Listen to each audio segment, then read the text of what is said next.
وقت ایران در 11 آوریل به عنوان اعتراف این کشور برای پیشبرد فعالیت‌های هسته‌ای با هدف ساخت سلاح هسته‌ای مورد قبول قرار گرفت.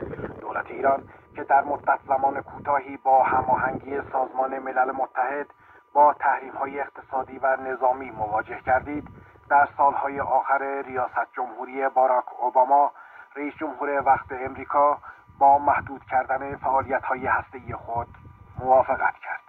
ایران با قراردادی که تصمیم گرفته شد در سال 2016 به مورد اجرا گذاشته شود قبول کرد تا فعالیت‌های هسته‌ای خود را فقط در حوزه انرژی محدود کند، ذخایر اورانیوم را تا 98% کاهش دهد و به نظارت بین المللی در تأسیسات هسته‌ای خود اجازه دهد.